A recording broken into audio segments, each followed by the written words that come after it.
ಸಮಾಜ ಬದಲಾಗ್ತಿದೆ. ಆಧುನಿಕತೆಗೆ ತಕ್ಕಂತೆ ಜನರು ಕೂಡ ಬದಲಾವಣೆಯನ್ನ ಆಗ್ತಿದ್ದಾರೆ. ಜನರ ಜೀವನ ಶೈಲಿ ಕೂಡ ಬದಲಾಗ್ತಿದೆ, ಕಟ್ಟುಪಾಡುಗಳು ಕೂಡ ಬದಲಾಗ್ತಿದೆ, ಕಾನೂನು ಕೂಡ ಬಿಗಿಯಾಗಿದೆ. ಆದ್ರೆ ಇನ್ನೊಂದು ಕಡೆ ದಲಿತರಿಗೆ ರಸ್ತೆಯನ್ನ ಬಿಟ್ಟರೆ ಸೈಟ್ ಸೇಲ್ ಆಗುವುದಿಲ್ಲ, ಯಾರು ಕೂಡ ಇಲ್ಲಿ ವಾಸವನ್ನ ಮಾಡುತ್ತಿಲ್ಲ, ನೀವು ಜಾಗವನ್ನ ಖಾಲಿ ಮಾಡಬೇಕು. ಮೀಸಲಾತಿ ಕ್ಷೇತ್ರದಲ್ಲಿ ಅಸ್ಪೃಶ್ಯತೆ ಇನ್ನೂ ಕೂಡ ಜೀವಂತವಾಗಿದೆ. ಅದು ಮಾತ್ರವಲ್ಲದೆ ಶಿವಣ್ಣನ ಮನೆಯ ಸಮೀಪವೇ ಇಂತಹದೊಂದು ಅನಿಷ್ಟ ಪದ್ಧತಿಗೆ ಸಾಕ್ಷಿಯಾಗಿದೆ. ದಲಿತರಿಗೆ ರಸ್ತೆ ಬಿಟ್ರೆ ಸೈಟ್ಗಳು ಸೇಲ್ ಆಗುತ್ತಿಲ್ಲ.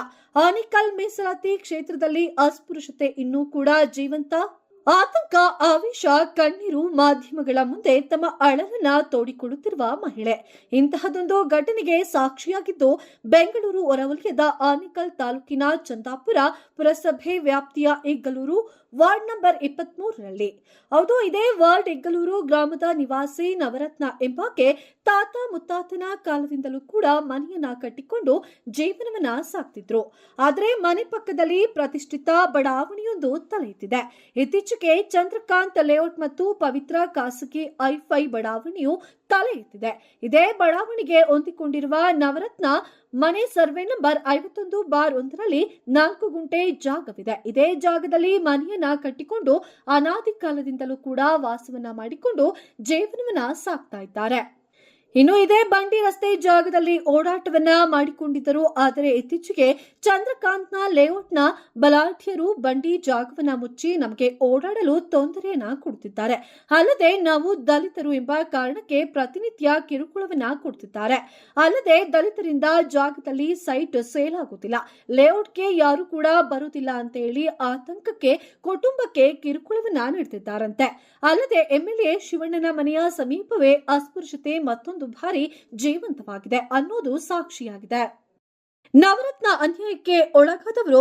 ಇನ್ನು ನವರತ್ನ ಈ ಸಂಬಂಧ ಚಂದಾಪುರ ಪುರಸಭೆಗೆ ರಸ್ತೆಯ ವಿಚಾರವಾಗಿ ಸುಮಾರು 5 ವರ್ಷಗಳಿಂದ ಹೋರಾಟವನ್ನ ಮಾಡುತ್ತಿದ್ದಾರಂತೆ.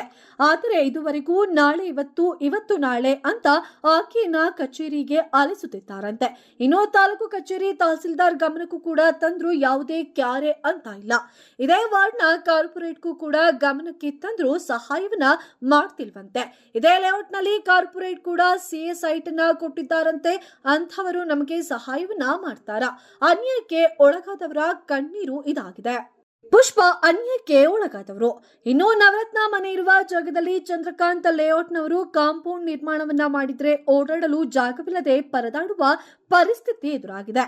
ಪವಿತ್ರ ಲೇಔಟ್ನಲ್ಲಿ ಬಂಡಿ ಜಾಗದಲ್ಲಿ ಓವರ್ ಟ್ಯಾಂಕ್ ಅನ್ನ ಕಟ್ಟಿಕೊಂಡಿದ್ದಾರೆ. ಅಲ್ಲದೆ ಬಂಡಿ ಜಾಗವನ್ನ ಮಾರ್ಗ ಸಹ ಇದೀಗ ಸಹ ಮಾರ್ಕ್ ಮಾಡಿದ್ರಂತೆ. ಆದ್ರೂ ಕೂಡ ಬಂಡಿ ಜಾಗವನ್ನ ಬಿಡ್ತಿಲ್ಲ.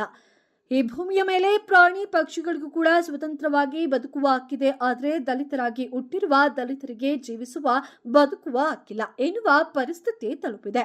ಇನ್ನಾದರೂ ಕೂಡ ಇದಕ್ಕೆ ಸಂಬಂಧಪಟ್ಟ ಅಧಿಕಾರಿಗಳು ಭೇಟಿಯನ್ನು ನೀಡಿ ಅನ್ಯಾಯಕ್ಕೆ ಒಳಗಾದ ಮಹಿಳೆಗೆ ನ್ಯಾಯವನ್ನ ಕೊಡಿಸ್ತಾರ ಅನ್ನೋದನ್ನ ಕಾದು ನೋಡಬೇಕಾಗಿದೆ. ವರದಿ ಆನಂದ್ ಕುಮಾರ್, ಆನೇಕಲ್.